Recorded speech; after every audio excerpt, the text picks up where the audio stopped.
Ok, ¿estamos listos?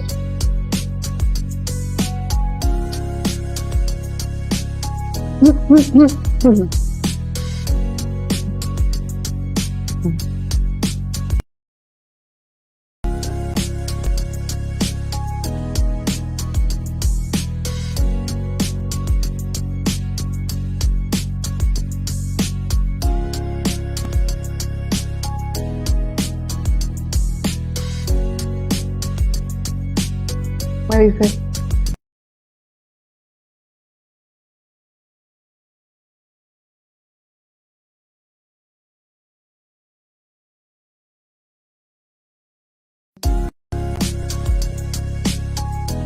Hola, ¿qué tal? Muy buenas tardes. Sean bienvenidos a este su espacio, Conversando desde la Bene. Mi nombre es Alma Cárdenas y es un placer, como siempre, estar acompañándolos el día de hoy en esta plática que siempre hacemos con todas las ganas de llevarles hasta su casa la información de salud que usted necesita. En esta ocasión hemos decidido invitar a la especialidad de la coloproctología. Queremos conocer sobre cuáles son los padecimientos que manejan nuestros especialistas, cuáles son esos mitos y tabús que surgen a través de esta especialidad.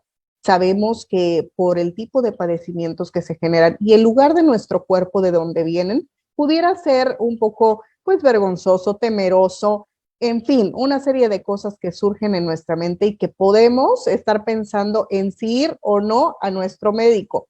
Y no debe de ser así. Tenemos que tener la confianza de que nuestros especialistas están para atendernos y para conocer estos padecimientos y darnos un mejor tratamiento para una mejor calidad de vida. Así es que sin darle tanta vuelta al asunto, le quiero dar la bienvenida a nuestros dos grandes médicos, quienes son el doctor Hugo Sánchez Ramírez y el doctor Vicente Mortera Rodríguez, a los cuales les doy la más cordial bienvenida y les agradezco muchísimo haber aceptado nuestra invitación a participar en este programa. Doctores, buenas tardes, ¿cómo están? Buenas tardes, Alma. Bien, muchas gracias. Gracias por la invitación. Buenas tardes a todos. Un saludo, Vicente, también. Un gusto saludarlos. Hola, Alma. Un gusto que nos hayas invitado. A toda la gente que nos está viendo, igualmente a Hugo por estar aquí en la plática con ustedes.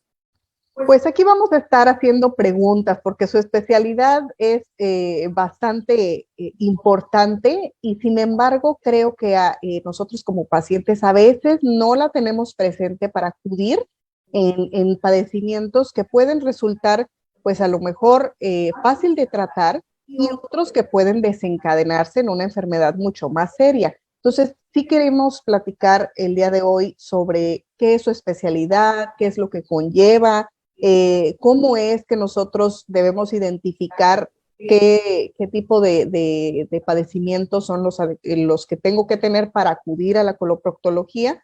Y bueno, pues iremos platicando en esta charla, pues muy tranquila y muy casual para que nuestro público empiece a enviarnos sus preguntas, porque también es importante, público, les recuerdo que estamos para atender sus dudas, sus preguntas, así es que siéntanse la libertad de mandar a través de nuestro chat de Facebook todas sus dudas para resolverlas al final del programa.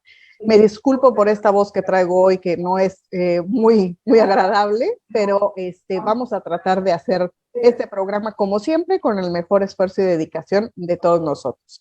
Vamos a dar inicio a esta conversación y me gustaría hablar, pues vámonos por lo general primero. Doctor Hugo Sánchez, ¿qué es la coloproctología? ¿Cómo es que usted llega a esta especialidad y qué es lo que conlleva esta especialidad para los pacientes que nos están escuchando, sepan identificar de qué se trata? Exactamente, Alma.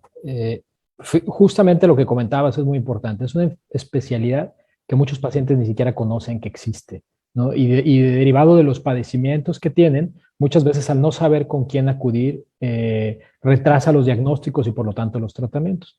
La coloproctología o proctología es indistinto, es la misma especialidad. Es una rama de la cirugía general que se encarga del estudio, el diagnóstico y el tratamiento tanto médico como quirúrgico de todas las enfermedades que afectan el colon, el recto y el ano. Se desconoce mucho un poco justamente este tipo de padecimiento, la especialidad en sí tal vez no sea muy conocida y se presta a muchas confusiones. De pronto no sabes, dependiendo de los síntomas que tienes, si acudir con el cirujano, con el gastroenterólogo, tal vez a lo mejor hasta con el ginecólogo. Y algo que se presta mucha confusión con nosotros es que llegan pacientes que realmente van referidos a urología y se presentan con nosotros, ¿no? Que se presta mucha confusión y lo hemos visto. Todos hemos atendido pacientes que llegan realmente con síntomas prostáticos cuando no es por ahí. Pero justamente, bueno, la enfermedad ya nos iremos encaminando un poco a poco con los padecimientos que atendemos, pero es importante que el paciente sepa que hay un especialista para tratar su enfermedad. A lo mejor no saben que hay un especialista que trata las hemorroides, o un especialista que trata la colitis, que trata los divertículos, y bueno, nos iremos encaminando un poco a eso. Lo importante es que sepan es que tenemos un entrenamiento especializado, o sea, estamos capacitados para atender este tipo de enfermedades porque llevamos una especialización y unos estudios que así lo avalan. Para poder llegar a hacer coloproctología tenemos que estudiar primero la especialidad de cirugía general, que son 4 años, y después una subespecialidad, cursando 2 años más de la subespecialidad. Después de eso, todavía como cualquier especialidad, debemos de ser avalados por el consejo de nuestro gremio, de nuestra especialidad. Nosotros concretamente somos avalados por el Consejo Mexicano de Especialistas en Coloproctología. Y esto es importante que lo sepan porque todo paciente que acude con un médico especializado, sea el que sea, debe de tener la garantía de que su médico está certificado por la especialidad. Y esto le da al paciente la garantía y la tranquilidad de que estamos capacitados y entrenados para atender sus padecimientos, porque nosotros debemos de irnos actualizando y cada 5 años debemos de ser avalados por este consejo. Claro, sobre todo, como bien dice usted, o sea, no tratar de identificar que sí hay una especialidad para padecimientos muy particulares que precisamente por ser en un área de nuestro cuerpo que no nos gusta o que es muy privada, que nos oculten o que nos vean los médicos, pues resulta que nacen ciertos mitos, ciertos tabús sobre, híjole, ¿y cómo será la consulta? Y a lo mejor es doloroso, y no sé, muchas cosas que nos pueden venir a la mente, pero que no podemos dejar de hacerlo y que además muchas cosas no son ciertas, podemos llevarlas de una manera en que el paciente se sienta cómodo y yo creo que lo mejor es que ustedes tienen todas las herramientas para brindarles un servicio pues en el que se sientan lo más confortables posible. De esto quisiera preguntarle, doctor Mortera, ¿cuáles son los mitos y los tabús, además de estos que yo menciono, que surgen alrededor de la coloproctología? Bueno, pues sí, como comentas, lo primero que tiene el paciente es el temor, el miedo. ¿Por qué voy al proctólogo, al coloproctólogo, no? Ese es el primer factor por el que el paciente desde un principio como que toma una defensa, aunque yo tenga unos síntomas como paciente, el por qué voy a acudir. Otro punto que también tocaste que es importante, que esa área, específicamente el conducto anal y el recto, pues son áreas íntimas, ¿no? Son áreas privadas y que muchas veces por esa pena de que el paciente lo vayamos a revisar tiene ese temor, ¿no? Se aguantan, esperan mucho tiempo para poder acudir o realmente algo que es muy común, acuden cuando realmente ya las molestias son tan fuertes o tan insoportables que no les queda otra opción, ¿no? Realmente la consulta con nosotros es una consulta lo más tranquila y amigable posible. O sea, vamos desde un interrogatorio de todos los padecimientos que tiene el paciente, un interrogatorio dirigido a todos los síntomas, porque algo que debemos de tomar en cuenta y sobre la plática iremos tratando es que el conducto anal o los síntomas proctológicos todos tienen una asociación, o sea, muchas enfermedades dan síntomas muy similares y es muy fácil que nosotros o gente que no es especialista en esto se pierda en un diagnóstico erróneo y es por eso que hay tantos tratamientos que no son los adecuados. Entonces, nosotros hacemos un interrogatorio específico y posteriormente damos una exploración que realmente la exploración no es dolorosa, es una exploración muy tranquila, se hace de manera muy gentil y siempre se le explica al paciente antes de realizar la exploración en qué consiste, ¿no? Para que el paciente esté consciente, sepa qué es lo que vamos a hacer y obviamente hay momentos donde el paciente no le gusta o prefiere que no hagamos algún tipo de exploración, pues obviamente también tenemos que tomar en cuenta su punto de vista y reservarnos en ese punto, ¿no? Pero realmente aquí decirle a la gente que nos está viendo y escuchando que hay que quitarnos esos miedos, que realmente si tenemos molestias o síntomas, debemos de acudir con el especialista. Ok, Pues me queda claro que cuáles son las partes en las que ustedes intervienen, en qué partes ano, recto y colon, como bien explicaban, pero ahora sí vamos a entrar un poquito más al tema, doctor Hugo. ¿Cuáles son esos padecimientos que yo sé que ahorita que los empecemos a mencionar, van a decir, ah, sí, yo tengo, ah, sí me dijeron, no me los he ido a revisar, pero sé que tengo divertículos, sé que tengo hemorroides? ¿Cuáles son los padecimientos de los cuales ustedes están hablando y que debemos estar atentos? Ya después hablaremos sobre los síntomas que pueden estar generando. ¿De qué podemos estar platicando, doctor? Sí, claro. Bueno, aquí podemos dividir los padecimientos justamente dependiendo del área que afecta, ¿no? O sea, la especialidad está muy claramente dividida en todo el tracto digestivo inferior. Concretamente, por ejemplo, hablando del colon, pues los padecimientos más comunes por los que acuden del colon es la clásica colitis, ¿no? El síndrome de colon irritable, que todo el mundo conocemos como colitis nerviosa. Los divertículos, tratamos los divertículos y todas sus complicaciones que ello deriva, ya sea la diverticulitis, sangrados de tubo digestivo bajo, todas las enfermedades que ocasionan estreñimiento, síndrome de colon irritable, como mencionaba, la enfermedad inflamatoria intestinal, pólipos en el colon y, bueno, sobre todo, por ejemplo, la detección y el tratamiento oportuno del cáncer de colon. En colon, bueno, a grandes rasgos, todos los padecimientos que ocasionen síntomas a ese nivel intestinal. Están los padecimientos que afectan la parte baja o la parte final del tracto digestivo, que afectan el área anorrectal, ya sea en recto por inflamaciones del recto, que se conocen como proctitis, ocasionadas por diferentes motivos, pólipos o tumoraciones en el recto, y ya las enfermedades propiamente anales, que son muy, muy frecuentes, y tal vez de las causas más frecuentes de consulta, pues sea las hemorroides, las fisuras anales, abscesos, fístulas, condilomas, incluso tumoraciones del conducto anal. Y algo aquí importante es algo que ya mencionaba previamente Vicente. Muchas de estas patologías, sobre todo las anorrectales, comparten síntomas en común. Y entonces la única manera realmente de diferenciar una de otra es mediante una exploración y una adecuada revisión y exploración del paciente. Aquí es donde entra lo del tema del tabú que mencionaban previamente, ¿no? Justamente el miedo de acudir al paciente puede retrasar el diagnóstico de un padecimiento, de una patología, y por lo tanto retrasar su tratamiento. Y entonces algo que de inicio podría ser curable o tratable, de pronto se avanza, se vuelve más complicado y entonces ya requiere otro tipo de tratamientos, como una cirugía. Entonces aquí creo que la clave está en la prevención, en el acudir oportunamente al paciente, acudir, perdón, oportunamente a la consulta en cuanto el paciente presente los primeros síntomas, ¿no? Hay síntomas en común, como mencionaban, ya los iremos desarrollando tal vez poco a poco, pero sí es importante que no dejen de acudir, porque entonces sí nosotros como especialistas podemos diferenciar una cosa u otra que tienen tratamientos diferentes, ya sea uno u otro, ¿no?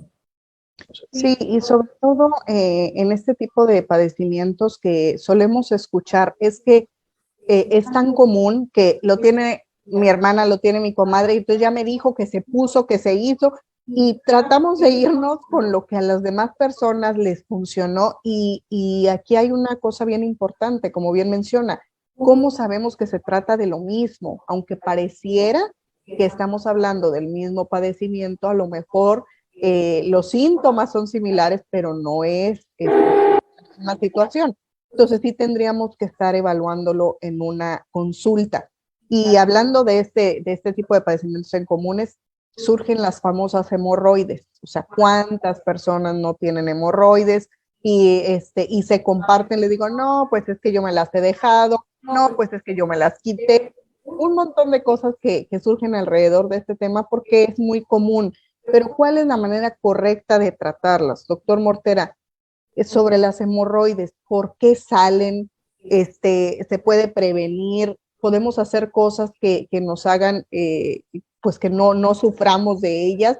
O si ya tenemos este tipo de padecimientos, pues ¿cuál es el conducto o el proceso a seguir para que podamos tener pues una vida normal sin que nos esté molestando este tipo de problemas como son las hemorroides? Bueno, primero debemos de partir en decir que todos tenemos hemorroides, ¿sí? Okay. Las hemorroides son anatómicamente, están ahí.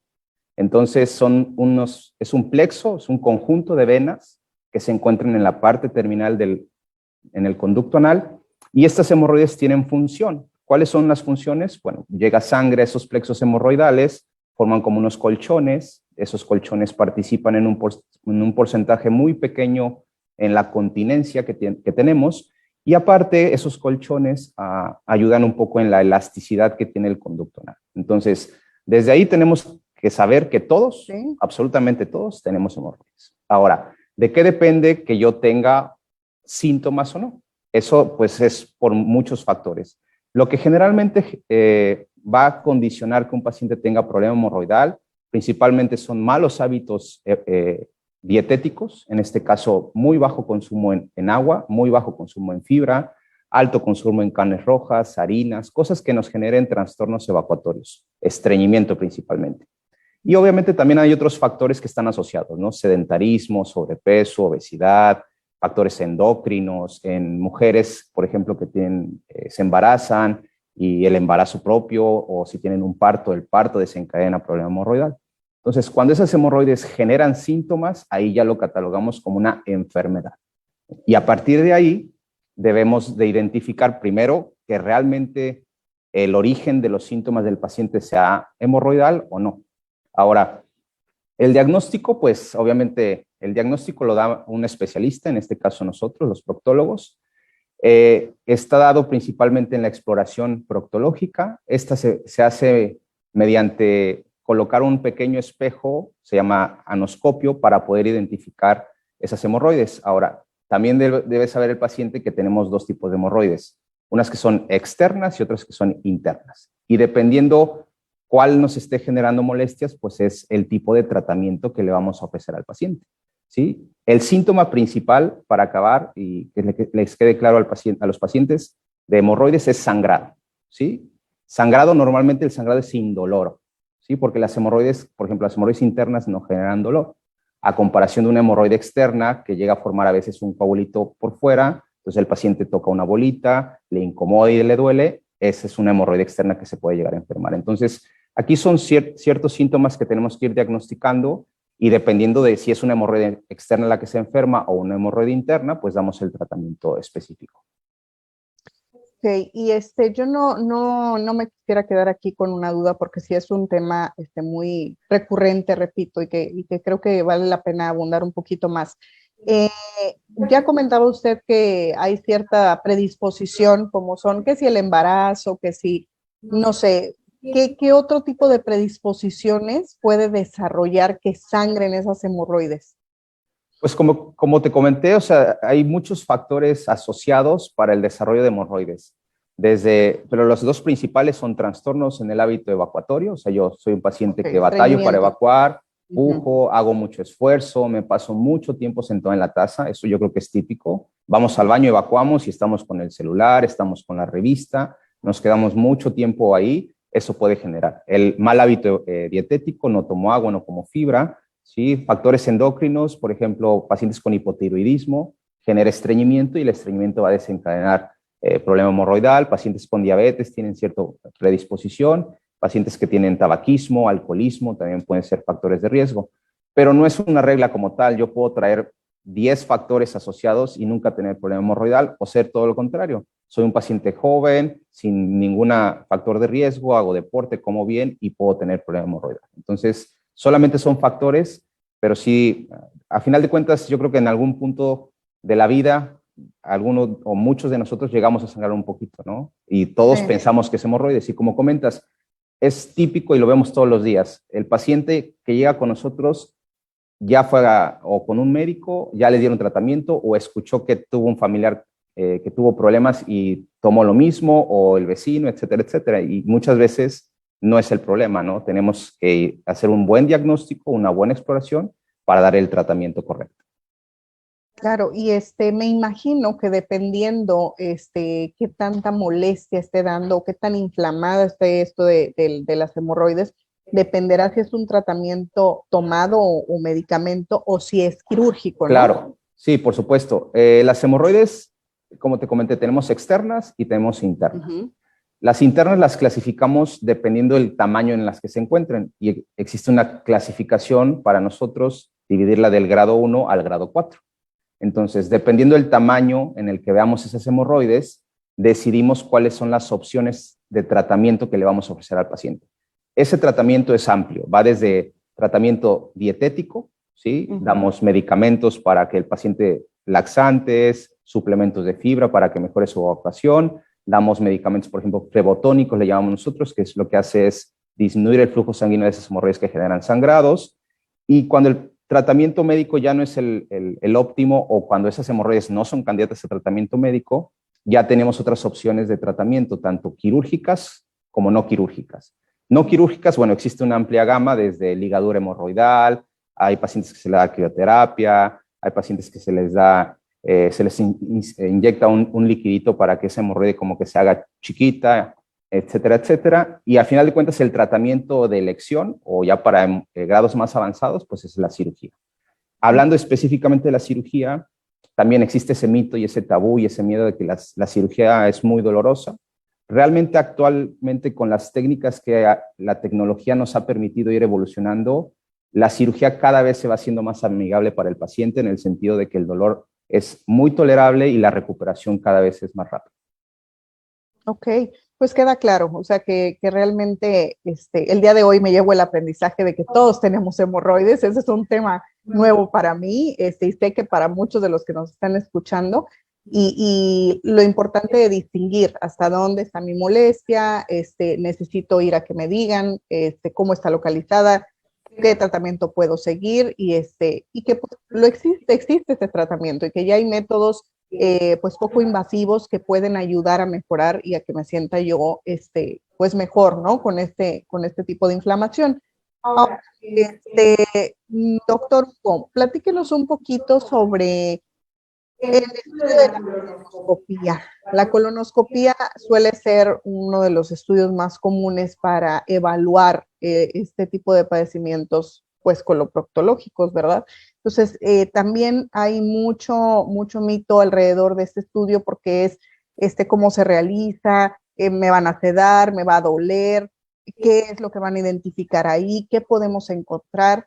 Platíquenos un poquito sobre este estudio que cada vez es más utilizado y que bueno, pues no tiene nada de malo, sin embargo hay que verle estos beneficios que nos puede traer a largo plazo, ¿no?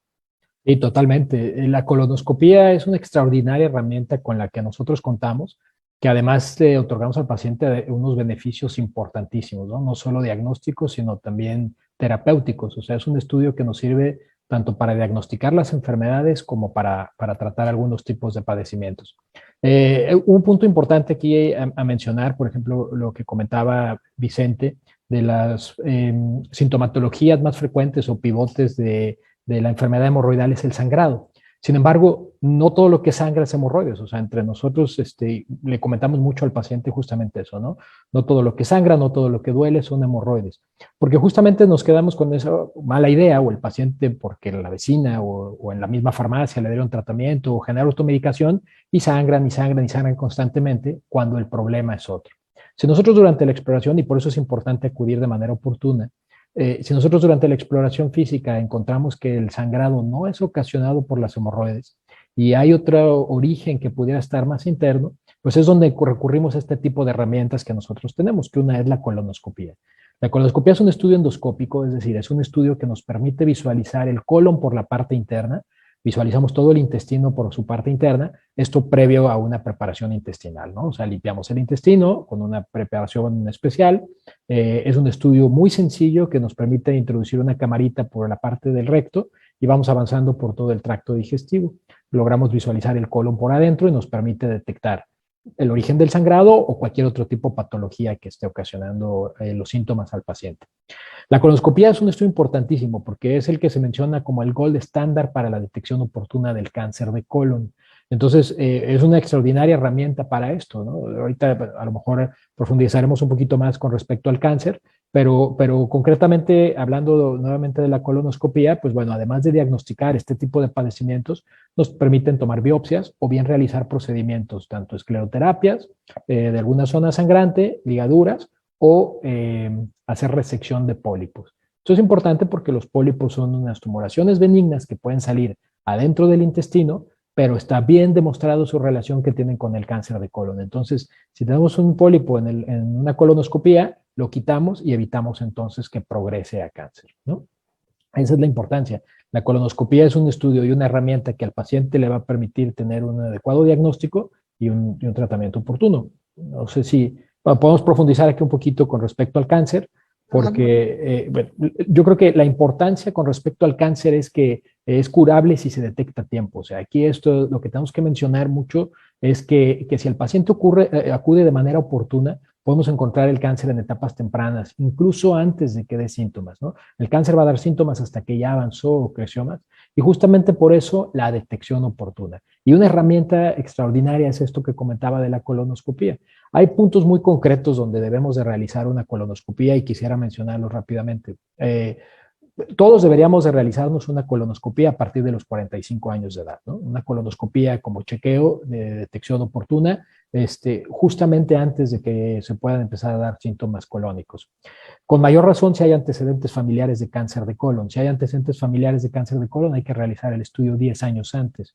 O si hay antecedentes de pólipos en la familia, si hay una causa, una pérdida de peso de manera inexplicable, anemia no justificada por otro padecimiento, cambios en los hábitos intestinales como un estreñimiento súbito que no mejora a los tratamientos médicos, pues todos esos son indicativos de una colonoscopía, ¿no? Y la persona indicada o el médico indicado para realizarla somos los especialistas en coloproctología. Claro. Y entiendo que a través de este estudio ya pues vendrá el siguiente paso, ¿no? A evaluar si va a haber algún tipo de tratamiento o alguna intervención quirúrgica, como bien dice, pero sobre todo que le demos esa importancia o ese valor al estudio de manera preventiva, porque si ya tenemos una cierta carga, una predisposición a padecer de cuestiones del área o del tracto del colon, pues debemos estar alertas y hacernos recurrentemente la consulta al coloproctólogo para estarnos evaluando cuándo es el momento indicado para realizar una colonoscopía y evaluar cómo estamos en este sentido.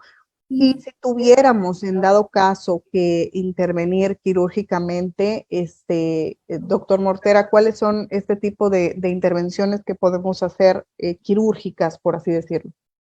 Bueno, pues aquí, como comentó Hugo, aquí lo importante es la detección oportuna, ¿no? Principalmente, o detectar al paciente antes de desarrollar un cáncer, que en este caso son pólipos, y la mayoría de los pólipos son benignos, pero cuando detectamos un cáncer por medio de una colonoscopia, que es el estudio de elección, existen otras pruebas, pruebas en estudio de la materia fecal, sangrado, o pruebas un poco más específicas que vemos ADN ya en sangre, pero realmente esas pruebas tienen limitación en el sentido de que pues, nos da si es un positivo o un negativo. Aquí la ventaja de hacer el estudio de la colonoscopia es que nos permite visualizar por dentro del tumor, tomar una muestra del tejido y mandarlo a estudiar al patólogo. El patólogo ve ese tejido que estudiamos y nos dice qué tipo de tumor tenemos. Entonces, el tratamiento va a ir encaminado a primero la localización del tumor. No es lo mismo ver un tumor en el colon derecho, en el colon izquierdo, en el recto o en el conducto anal, ¿sí? Entonces, la colonoscopia nos permite, uno, identificar la localización de ese tumor, tomar una muestra, ¿sí? Ya cuando es un tumor avanzado. Si no es un tumor avanzado, nos permite poder quitar esa lesión por medio de la colonoscopia y evitamos al paciente requerir mayores tratamientos quirúrgicos. Pero si nos enfocamos específicamente en el tratamiento quirúrgico ya, pues ahí dependemos también de otros estudios complementarios. En este caso, una tomografía de abdomen, en dado caso a veces solicitamos resonancias magnéticas, laboratorios generales, y pues el tratamiento quirúrgico va encaminado a resecar el segmento del colon donde se encuentra el tumor localizado, ya sea si el tumor se encuentra en el ciego o en el colon ascendente, que es el lado derecho del colon, pues se extirpa ese segmento del colon. Si es el colon transverso que cruza prácticamente el abdomen, se reseca esa parte, o el colon izquierdo en su defecto. Y posteriormente, este tipo de cirugía actualmente lo podemos hacer ya también por mínima invasión, o sea, se puede hacer por cirugía, se puede hacer por cirugía convencional, que es una cirugía abierta, es una incisión en el abdomen, pero actualmente nos da la posibilidad, si tenemos las herramientas a nuestra mano y el paciente está en las condiciones óptimas, de hacerlo por mínima invasión. ¿Qué es esto? Hacerlo por incisiones muy pequeñas de 1 centímetro y por ahí hacemos la cirugía, resecamos el segmento del colon afectado y obviamente hacemos una unión de lo que quedó de colon con el otro segmento del intestino. Específicamente, por ejemplo, tumores de recto o conducto anal, ahí cambia un poquito la terapéutica, porque muchas veces el paciente no va de primera instancia a tratamiento quirúrgico, lo tenemos que mandar con el oncólogo a que le dé quimio o radioterapia, y ya posteriormente, bueno, lo manda con nosotros nuevamente para darle un tratamiento quirúrgico. Pero aquí, para que les quede el concepto claro, lo principal en el cáncer es la detección oportuna, evitar que lleguemos a eso. Y la importancia de la colonoscopia, como comenta Hugo, a partir de los 45 años, a todos los pacientes que vemos, independientemente por lo que vayan, yo siempre les sugiero el estudio porque es una herramienta que nos da la tranquilidad de que no hay algún otro problema en el colon. Y el cáncer de colon es la tercera neoplasia más común a nivel mundial y la tercera neoplasia aquí en México. Entonces, cada año la incidencia va aumentando, aumentando, aumentando, y cada vez la edad de presentación es en gente cada vez más joven. Claro, yo creo que el tema hoy, sin entrar a detalle a padecimientos como el cáncer y esto, es que conozcamos que hay la manera de prevenir, existe la especialidad, existen también con el tiempo la tecnología nos ha favorecido para que pues sea mínimamente invasivo para el paciente, no tenga que ser tan aparatoso o sufrir tanto este tipo de intervenciones. Entonces, ese es el planteamiento que hacemos hoy a nuestro público, ¿no? Que la coloproctología envuelve ciertos padecimientos que si nosotros acudimos de manera oportuna a tratarnos, pues lo podemos llevar de manera correcta y sin necesidad de desencadenar en algo mucho más grave, ¿no? Para ir cerrando este tema que nos acota el día de hoy, doctor Hugo, qué otro tipo de padecimiento cree que valga la pena resaltar en esta especialidad o que debamos estar prestando atención para pensar en ustedes como médicos e ir a consulta? Claro, hablar de cada patología, híjole, implicaría una sesión individual por cada uno, ¿no? Claro, Pero sí, tal vez mencionar que hay síntomas en común, como sería el sangrado, ¿no? El sangrado nos va a orientar mucho, y el tipo de sangrado y las características de dónde está el padecimiento. Entonces, más bien, más que hablar de un padecimiento en particular, valdría la pena hablar de los síntomas y en el momento oportuno que hay que acudir. O sea, ningún síntoma, ningún sangrado es normal. Y desafortunadamente se cae mucho en normalizar este tipo de síntomas. El paciente tiende a decir, no, bueno, sangro nada más lo normal. Pues no, realmente no es normal sangrar, sea mucho, poco o menor cantidad, no es normal que sangre. Entonces, ante cualquier síntoma o inicio de síntomas de sangrado, es acudir. De ahí vienen todos los demás, ¿no? Dolor en la región anal, dolor al defecar, estreñimiento, dolores abdominales, pérdida de peso, síntomas que nos podrían orientar hacia otro tipo de patologías. Pero creo que aquí lo importante sería acudir de manera oportuna a una valoración, porque es la manera en la que nosotros vamos a diferenciar de una u otra sintomatología o de uno u otro padecimiento que requieran tratamientos que nos permitan evitar que eso progrese a una enfermedad mayor. Creo que la clave está en un diagnóstico oportuno y eso está en acudir de manera temprana a una valoración. de acuerdo. Doctor Mortera, ¿con qué pudiéramos concluir el tema del día de hoy, además de lo que ya nos aporta el doctor Hugo Sánchez, que efectivamente pues todo es prevenible, nada más hay que estar alertos a ciertos temas o a ciertas cosas como el sangrado, como algunos dolores, ya sabemos las zonas que manejan. ¿Qué otra conclusión pudiéramos sacar el día de hoy? Pues aquí, pues saber, que la gente sepa, ¿no? Que existimos, que existe la especialidad, ¿sí? Que existe alguien encargado y que entrenó 2 años especialmente en estas enfermedades para que no esperen, ¿no? Es el esperar, el que yo sangre, digo, bueno, mañana se me quita y vuelvo a sangrar y espero y me duele y me arde y veo que la composición de mis heces va cambiando y traigo dolor. Normalmente cuando el cuerpo te da un síntoma es porque algo puede estar pasando. Entonces aquí lo importante es, uno, que sepan que existimos, que existe el proctólogo o coloproctólogo, que realmente, como comentó Hugo, es la misma especialidad, y que acudan con la gente que tiene la experiencia y les va a dar la certeza en una exploración adecuada y darles el diagnóstico oportuno, y que tenemos muchas herramientas a la mano para poder hacer una detección oportuna, un diagnóstico oportuno y darles el tratamiento oportuno. De acuerdo. Muy bien, fíjense que aquí una persona que nos está viendo ya me ganó una pregunta que les iba a hacer, entonces vamos a pasar al área de preguntas para no repetir a lo mejor ciertos temas. Y me están preguntando sobre la diferencia entre un gastro, y que sí es algo que yo pensé así también rápidamente cuando los escucho. Luego confundimos, como bien comentaban ustedes, los padecimientos con el especialista y dices, ah, no, sí, yo creo que me voy a ir por este lado. Y resulta que no es que no lo pueda ver, pero hay uno muy especializado en ese tema, que puede darte un tratamiento a lo mejor más, más oportuno o más concreto para ese padecimiento. En el caso de los gastros, ¿puede realizar una colonoscopía o solamente es para los coloproctólogos? Doctor Hugo Sánchez, ¿qué piensa de esto? No, sí, el gastroenterólogo tiene un entrenamiento endoscópico también que abarca tanto el tracto digestivo superior como el tracto digestivo inferior. Entonces también es válido que un gastroenterólogo haga una colonoscopía. Tal vez aquí varía un poquito en el aspecto de que nosotros lo vemos desde el punto de vista quirúrgico también. Entonces, el gastroenterólogo tiene un entrenamiento óptimo y especializado en todos los padecimientos gastrointestinales, pero desde el punto de vista médico exclusivamente. Entonces, cuando se requiere algún tipo de intervención quirúrgica o algún manejo terapéutico que ya requiere intervención, pues definitivamente tenemos el entrenamiento idóneo para poder realizar esto. Pero el estudio endoscópico definitivamente sí, lo puede realizar cualquiera de los dos especialistas, ¿no? De acuerdo.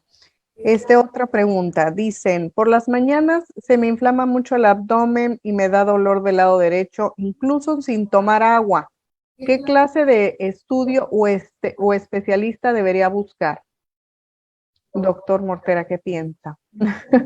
Bueno, aquí pues está un poco, la pregunta no Muy nos da mucho. general, ¿no? Sí, claro, digo. Pero bueno, lo primero es acudir en este caso, si es un problema abdominal, puede ir con un gastroenterólogo, ¿sí? En este caso puede ir con un cirujano general. Pero bueno, aquí lo importante es, ocupamos una exploración física completa, ¿sí? Valorar el abdomen, tocarlo, palparlo, escucharlo, y dependiendo de los síntomas que te dé el paciente, definir si requiere o no algún otro tipo de estudio complementario, ¿no? Sí, porque sobre todo, por ejemplo, aquí trato de leer la pregunta y de pensar que a lo mejor hay otras cosas que acompañan el dolor abdominal y nos pueden orientar más hacia dónde irnos. Si a lo mejor dentro del dolor abdominal, pues ya siento yo, como decíamos, tengo estreñimiento, pero me siento con, no sé, con inflamación excesiva, es en la parte de abajo, o sea, localizar esas cosas, pues ya me llevarán a decir, no, pues sí es con el coloproctólogo, ¿verdad? Es probablemente una colitis, o a lo mejor me voy con otra especialidad, pero siempre hay que explorar más síntomas. Tratemos de analizarnos un poquito más de qué es lo que estoy sintiendo. Otra pregunta, dice, ¿qué estudio de laboratorio me podría permitir saber si soy candidata a la colonoscopía? ¿Laboratorio? ¿Será que es o no necesariamente, supongo? Dependerá mucho, sobre todo, de los síntomas, pero sí hay algunos hallazgos de laboratorio que nos orientan a realizar esto. Concretamente, hay una prueba que se llama sangre oculta en heces, que es un examen de materia fecal, donde detecta si hay rasgos o restos de sangre, o por lo menos una de las proteínas de la sangre que nos podría orientar a que hubiera algún padecimiento que esté generando ese sangrado oculto que no es evidente a simple vista. Y algún examen de laboratorio, concretamente sanguíneo, sería una biometría hemática, donde hay una anemia, una baja o un descenso de hemoglobina no explicado o aparentemente no explicado por algún sangrado evidente, ¿no? Entre ellos, bueno, hay otros marcadores tumorales, concretamente para el colon es el antígeno carcinoma embrionario, pero creo que antes de llegar a eso, pues ya tendría que haber pasado por una consulta, una revisión y seguramente una colonoscopia, ¿no? Sí, aquí nada Pero, más, perdón, si perdón, sangre oculta en ese es positivo, indiscutiblemente necesita una colonoscopia. y para complementar, pues, o sea, no hay un paciente especial para hacerle el estudio. Realmente aquí la edad es el factor. O sea, si yo tengo de 45 y más, soy candidato, independientemente si yo he tenido o no sangrados, molestia, dolor, etcétera, etcétera. O si yo ya he presentado antes de esa edad sangrados o algunos otros cambios intestinales que no han ido mejorando o se han mantenido, soy candidato al estudio. Y pues sí, lo que comentó, bueno, los estudios para sospecha de sangrado es el estudio en heces, pero hay que comentarle a la audiencia que esos estudios tienen un porcentaje de sensibilidad baja. Entonces hay muchos, lo que llamamos falsos positivos, o sea, pacientes que nos dan positivo y realmente no está sangrando, o al contrario, un falso negativo. yo estoy sangrando, la prueba es negativa y realmente puedo traer algún otro problema. Ok, perfecto. Bien, la siguiente pregunta dice, si tengo una fisura, ¿es necesario operarme? Muy interesante esta, porque sí es común. Doctor Hugo, ¿cómo ve? No necesariamente. Una fisura, bueno, rápidamente para hablar de la fisura, una fisura básicamente es una cortada en el ano, así, para hablar en términos grosos, y generalmente viene desencadenado por estreñimiento o algún efecto, se llama traumatismo fecal, algún momento durante la evacuación ocasiona una lesión en el conducto anal. Esa cortada no necesariamente necesita tratamiento quirúrgico. De hecho, la mayoría de las fisuras anales van a responder adecuadamente al manejo médico. Si corregimos los hábitos intestinales, si dejamos algún medicamento tópico que nos pueda ayudar, el manejo médico va a cicatrizar en el 80% de las veces una fisura aguda.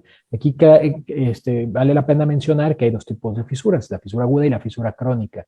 Aquellas fisuras crónicas que ya tienen más de 8 semanas de evolución, donde ya hay cambios de una falsa cicatrización y cambios fibrosos, y cambios que nosotros encontramos durante la exploración física, ya nos orientan a que es una fisura crónica y es así, difícilmente cicatriza. Ahí es cuando requieren tratamiento quirúrgico o bien una fisura aguda que no responde al manejo médico. Pero de primera instancia, sobre todo las fisuras agudas tienen una muy buena respuesta al manejo médico. Pero justamente aquí está la clave, nuevamente insisto, de acudir de manera oportuna.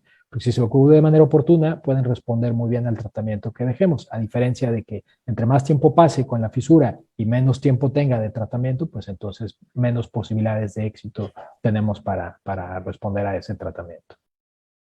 Ok, y aprovecha, yo creo esta persona se cuelga un poquito de la pregunta anterior para comentar si una lesión anal o una cortada, dice no sé cómo se llame, puede llegar a volverse hemorroide o no necesariamente, si no tiene nada que ver, o si trae alguna mayor consecuencia si no se cuida.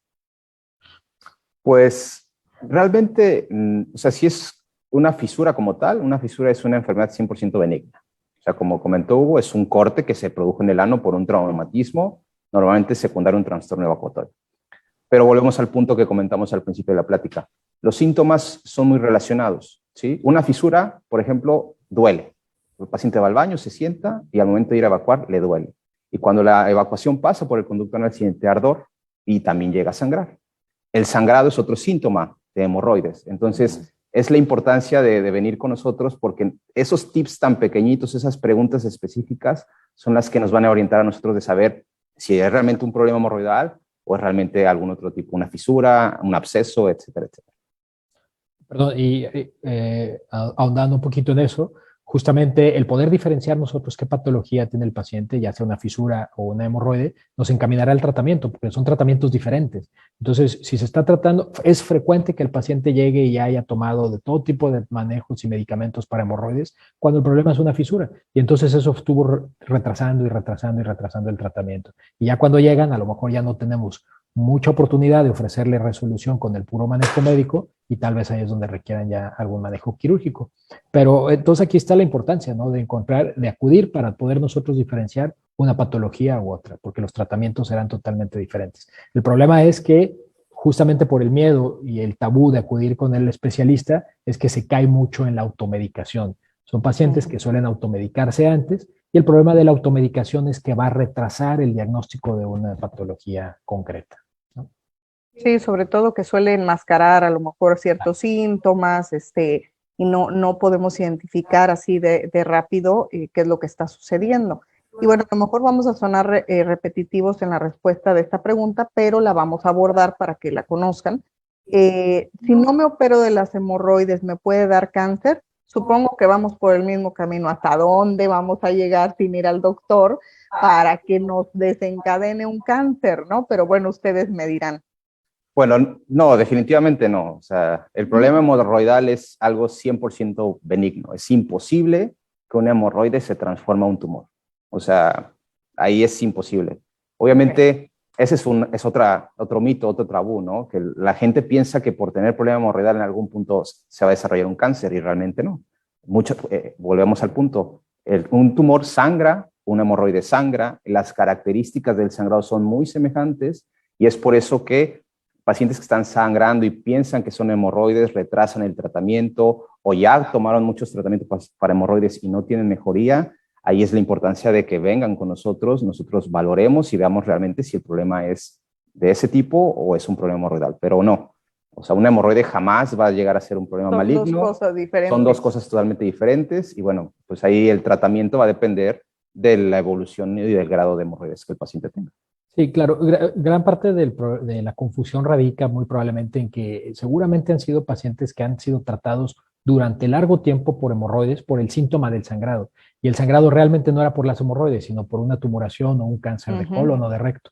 Entonces, toda la vida se estuvo tratando, lo estuvieron tratando por hemorroides y por eso el paciente suele relacionar que tuvo cáncer o que tiene cáncer derivado de las hemorroides, cuando no es cierto. ¿No? Lo que pasa es que se está enmascarando el cuadro. Es en parte un poco eso y un poco el miedo que se le ha metido históricamente al paciente de decir, tienes cáncer, tienes hemorroides, no te esperes, te va a dar un cáncer, mejor tal, ¿no? Haz tal cosa, ¿no? Realmente no. Como decía Vicente, las hemorroides o la patología hemorroidal es una patología totalmente benigna.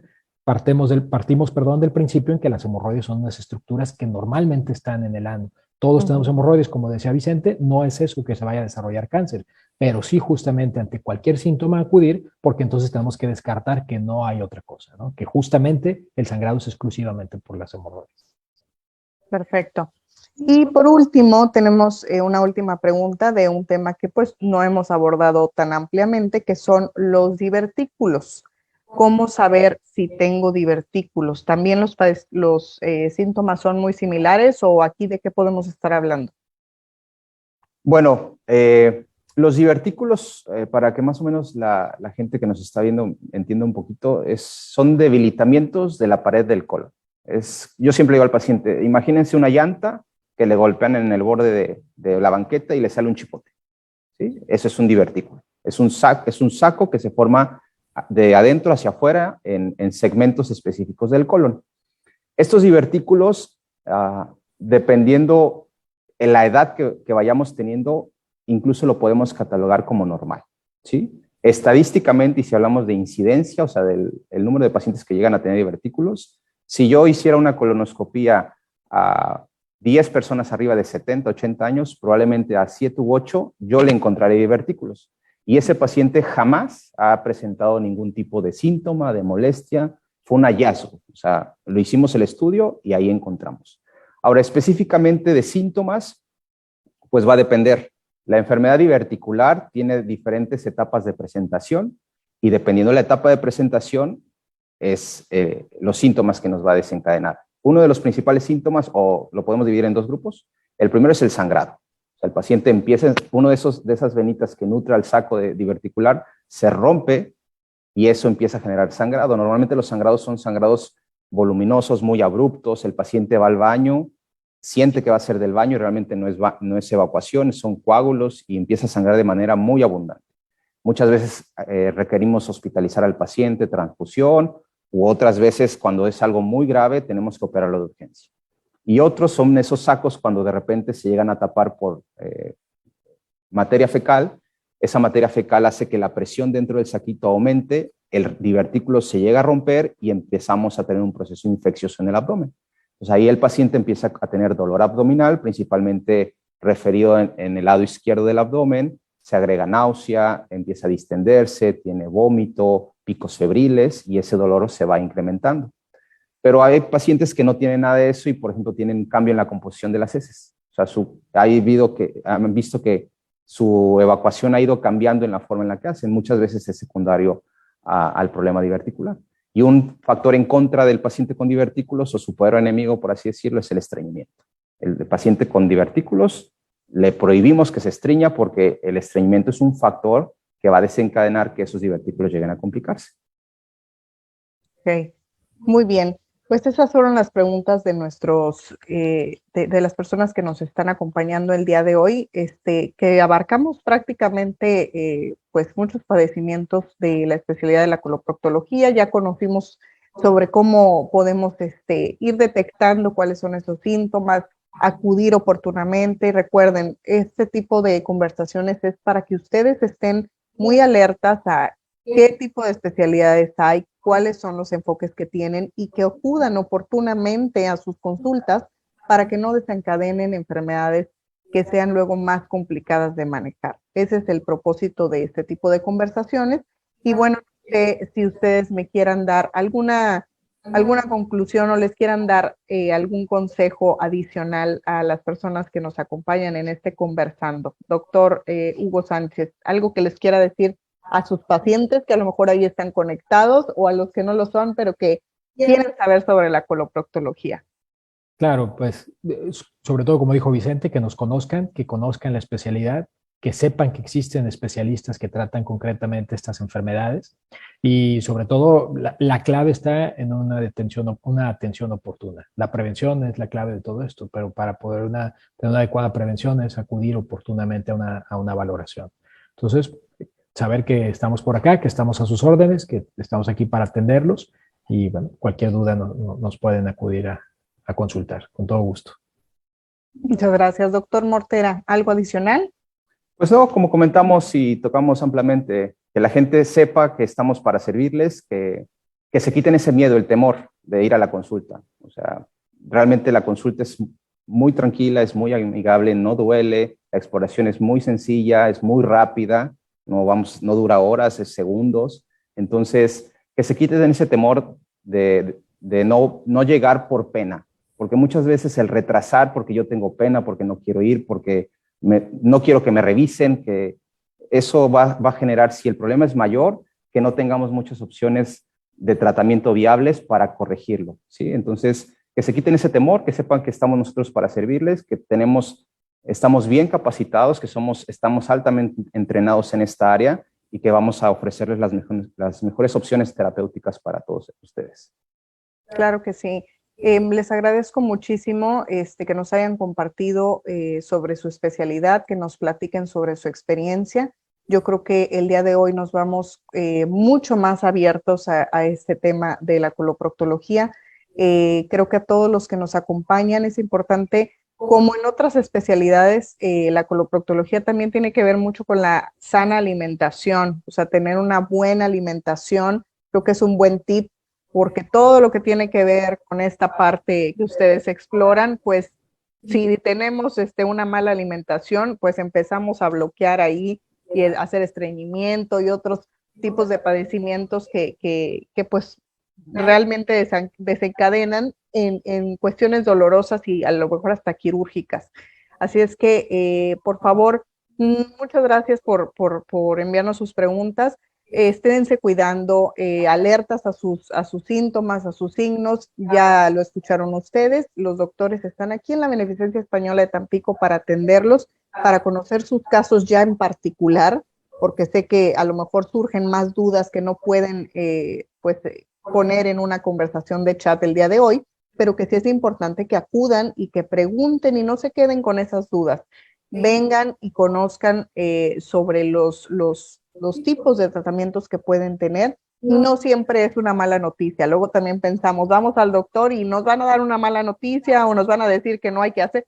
No es así. Ya vimos que hay cosas que son benignas, que son tratables y que dentro de los tratamientos hay todavía opciones para escoger dependiendo de lo que tú estés pasando. Así es que no me resta más que agradecerles nuevamente por haberme acompañado el día de hoy, a nosotros, a su público y a todos ustedes también por conectarse en esta sesión de Conversando desde la Bene. Nos vemos en el siguiente programa y recuerden pues que más seguro en la Bene. Muchas gracias, doctores. Nos vemos pronto. Gracias. Hasta luego, saludos. Luego.